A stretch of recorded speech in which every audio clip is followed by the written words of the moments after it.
Hello everyone, welcome to Chemistry Atlas. This is the second part of the data analysis video. In this video, we'll be doing some problems related to the formula of error and deviations that we have discussed in the previous video. Then we'll also be talking about some important terms that are often used in data analysis to predict the accuracy and precision of a calculated result of an analytical measurement. Please subscribe if you are new to the channel and hit a like if you find my contents helpful. So let's begin with our today's video. So this is a question that came in June 2019 CSIR exam. The question says that the value of a physical quantity is measured to be 3.4587, and this is the uncertainty value, that means the error which is in plus or minus. Then which of the following is the appropriate representation of the result taking the errors in account? Okay, taking the error into account with the measured or calculated value, we have to predict among which of these following options we get the appropriate result. So in this question, we generally have to take the error in the measured or the calculated value by simply adding and subtracting. So if we add this result, it comes out to be 3.4607. When we subtract the error value from the final result, we get 3.4565. So rounding of these two values to two decimal places, we have this is equals to 3.46. Since this is 0 and it is less than 5, so our last digit retains. In this value, if we round it to two decimal places, we find it to be 3.46. So our correct answer is option number C, 3.46. Coming to the next question, it says that in the measurement of the weight of a sample with an analytical balance which has 0.1 milligram uncertainty. So this is generally the error, and it is given that weight of the empty bottle plus sample is equals to 11.8733 gram and weight of the empty bottle is 11.4221 gram. Then what is the weight of the sample indicating the uncertainty? First of all, the error is 0.1 milligram, which is equals to 0.001 gram. Now this is the uncertainty in the balance, in the analytical balance. So generally when we take the weight of the empty bottle plus sample, we have to plus minus this value with this calculated value. Okay, so weight of the empty bottle plus sample is equals to 11.8733 gram plus minus 0.001. gram. Similarly, weight of the empty bottle is equals to 11.4221 gram plus minus 0.0001 gram. So from this we can find out the weight of the sample. Weight of the sample is equals to 11.8733 minus 11.4221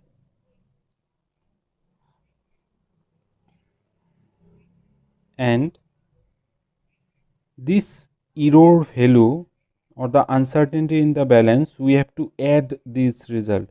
So it will be 0.002 gram. So finally we will be getting 0.4512 plus minus 0.0002 gram. So why we have added these two results? This is because when we are taking the weight of the bottle plus the sample, there is an uncertainty. Similarly, when we are taking only the weight of the empty bottle, we are getting a uncertainty to be this. So finally, in the calculated result, that is when we have to find out the weight of the sample, we have to add these two results. That means in both the cases, in both this case and this case, we are getting the uncertainty to be this. So generally when we'll take the final result or when we'll take out the final outcome, we have to add these two values to give us the total amount of error in the calculation. So our final result will be this. So let's move on to our next question. It says that calculate the maximum uncertainty in this. So here generally we'll take the 9.7 plus 0.2, 11.6 plus minus 0.1. So here 17.3 plus 0.2, it is plus, this one is in minus and this one is in plus. So as we have speak earlier, we have to add the total error count. So the total error count comes out to be 0.5. So plus minus 5, then 17.3 plus 11.6 minus 9.7. So this gives out to be 19.2. So this is the result and the maximum uncertainty is found to be 0.5.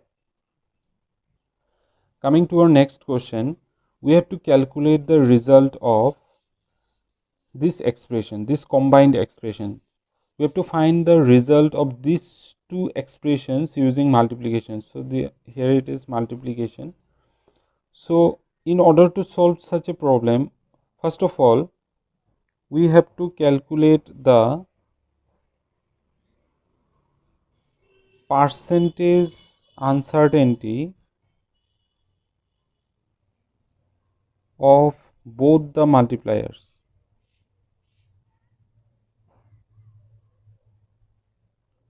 That is, we take the error count for each individual expression. We take the error count divided by its measured value into 100. This will give us 0.855 percentage plus minus. In the next, for the next expression, we will similarly have 0.05 divided by 17.7 into 100, which will give us plus minus 0.282%. Then in the next step, we have to take the summation of both the percentage uncertainties, that is plus minus 0.855 plus 0.282, which will give us plus minus 1.13%. In the next step, we have to convert this percentage uncertainty into certainty. So this can be calculated using, and next step is calculation of the uncertainty.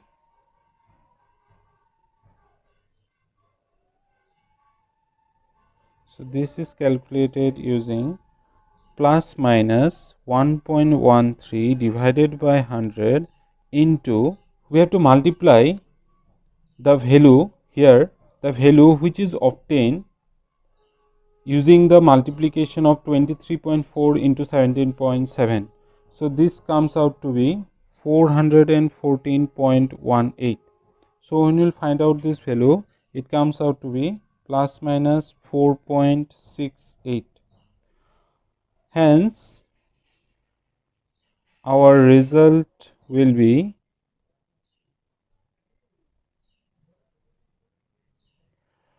414.18 plus minus 4.68.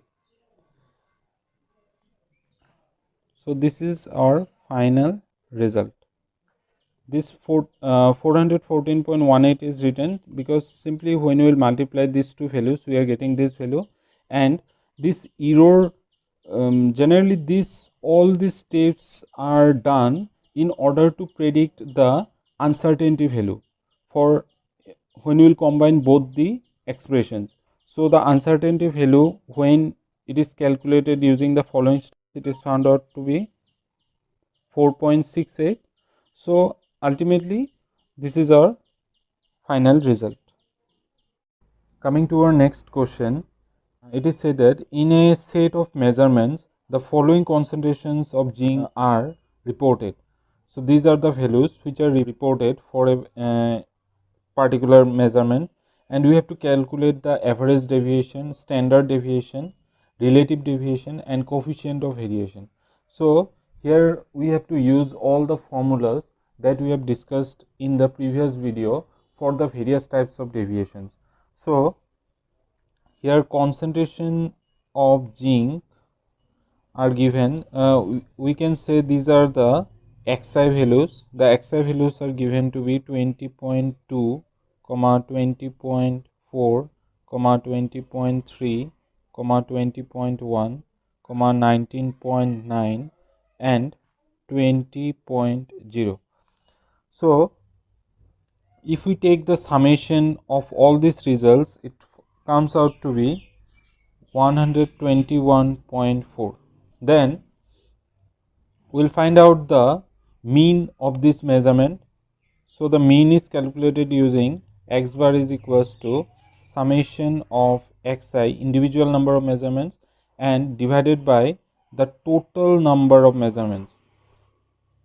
So x bar is equals to 121.4, and n is the total number of measurements. Here there are in total 6 number of measurements, 1 2 3 4 5 6. So it will be divided by 6, and we will get the value to be 20.23.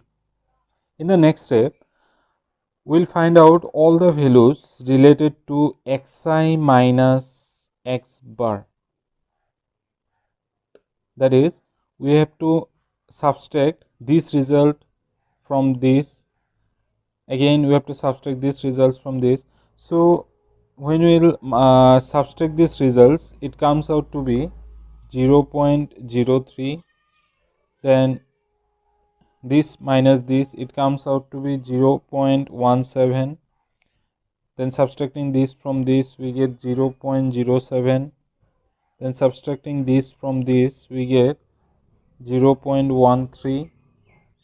Then subtracting this from this, we get 0.33. And last, when you subtract this from this, we get 0.27.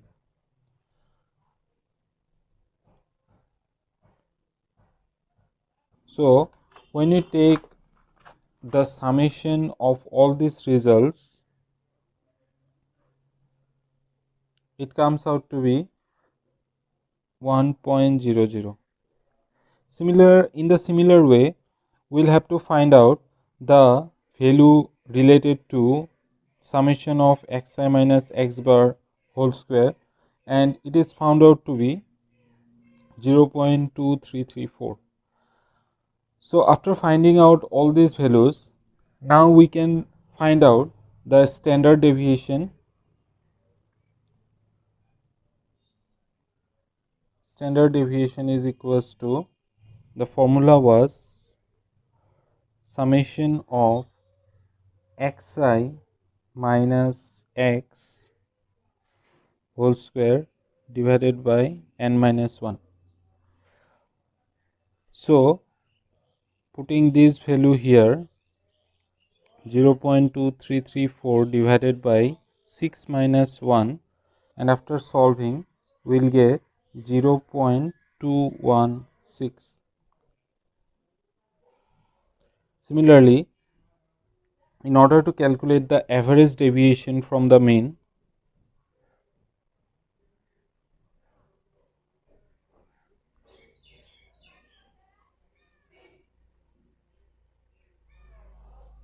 in which the formula was summation of xi minus x bar divided by n, it comes out to be 0.167. Next, in order to find out the relative standard deviation,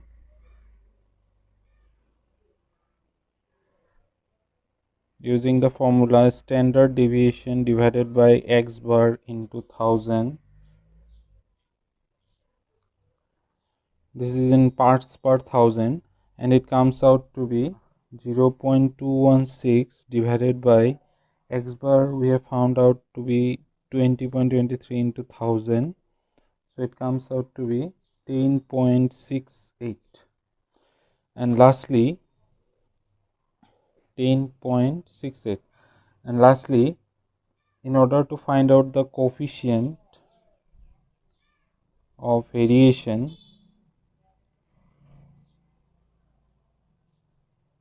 we have to use the same formula as this, standard deviation divided by x bar, only here we will multiply it with 100, so it comes out to be 1.068%. So this is how we can use the data and calculate all the types of deviations related to a particular example. So now we'll be discussing about some important terms that are also used in data analysis. So our first term is the quotient test, or it is abbreviated as Q test. So it is generally a test which is widely used by analysts to decide whether to retain or reject a suspected result. So there are some rules which are followed in this test. Number one is that the results of various observations in a given set are arranged in decreasing order of numerical values. So when we will deal with the example, it will be clear. Then in the second rule, the difference between the suspected result and its nearest neighbor is divided by the spread. Here spread represents the difference in value between the maximum and minimum value of the entire set, and this is given by Q experimental. So Q experimental is equals to suspected result minus the value of the nearest neighbor divided by the spread of the entire set. Then this Q experimental value is then compared with a value known as the Q critical value, which is obtained statistically at appropriate confidence level. So this value is will generally be given in the question, that is Q critical. This is obtained statistically. We don't have to determine it. This value will be provided to us in the question. Then at last, if we, after the calculation of the Q experimental, if we find out that the value of the Q experimental is greater than Q critical, then we can say that the suspected result will be rejected. So this is all about the Q test. Let us see an example which will help us to know what Q-test is.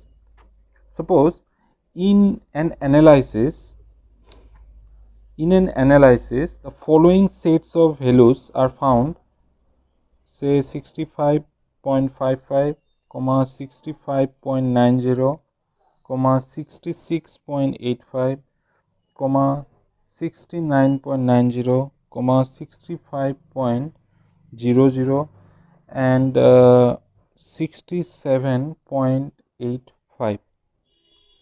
So these are the sets of values which are found in the analysis of an ore, and out of these values, this value, that is 69.90, appears to be the suspect,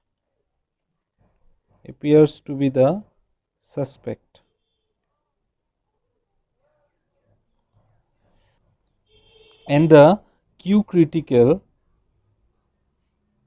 for these 6 observations at 90% confidence level is found out to be 0.56. Now we have to find out whether this suspected value will be accepted or rejected.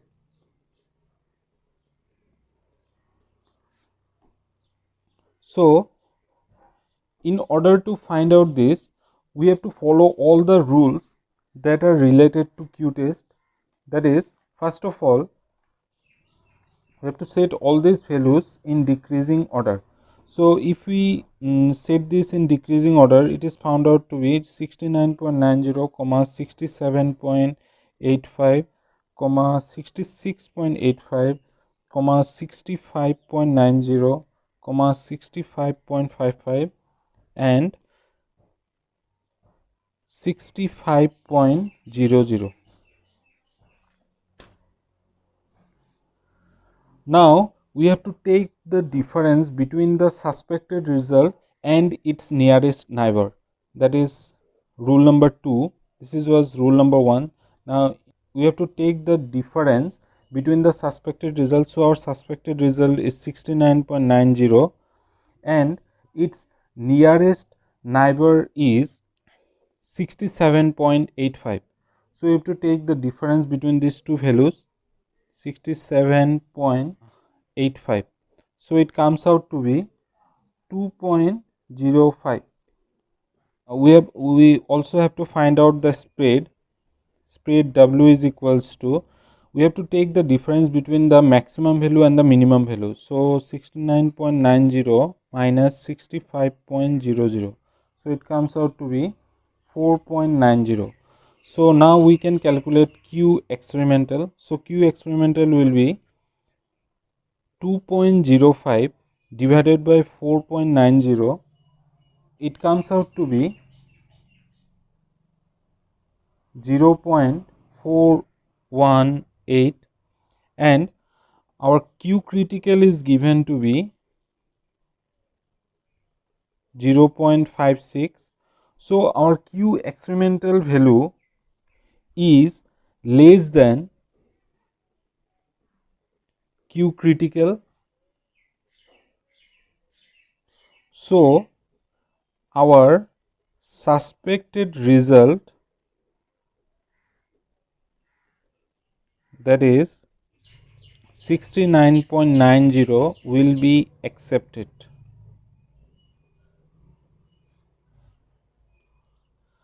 So I hope that you are able to understand what Q test is. Now we will look at some other tests, that is F test. So in this test, this test is used to determine the difference in precision of a new method and the standard method, and this test is based on the measurement of the standard deviation. Now if question comes based on this test method, then will be given two sets of various observations. Say for a particular new method will be given different sets of values, and for the standard method will be given some other different values. Then in order to predict the f-test, we have to find out the standard deviation for both the sets using the standard formula for standard deviation, that is this.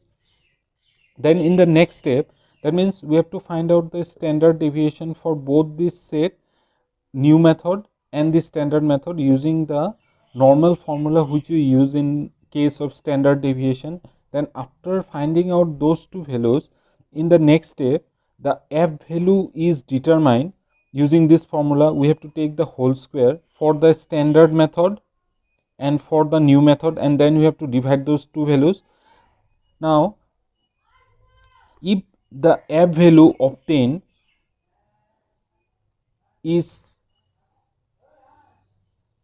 less than the f critical value which will be given to us in the question, so if the f experimental value is found to be less than the f critical value, we can say that the values provided in the new method will be as precise as the values that are provided in the standard method. Okay, so next we come to another test, that is the t-test. So this test also uses the standard deviation formula between two methods. One will be a new method and one will be a standard method, but the formula that is used to calculate the t value is different.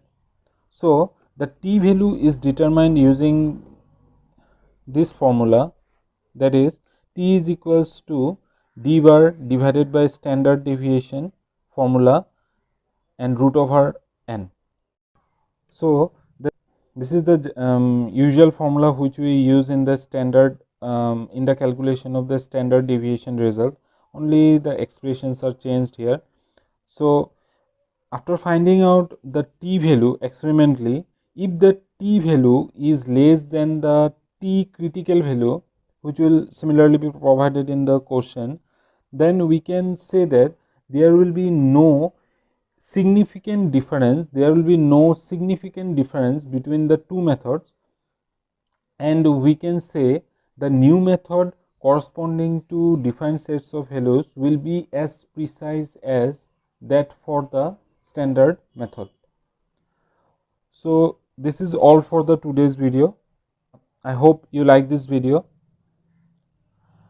and there will be one more video on data analysis which will be completely based on significant figures. In that video we will be doing the majority of the problems that are associated with significant figures. Thank you.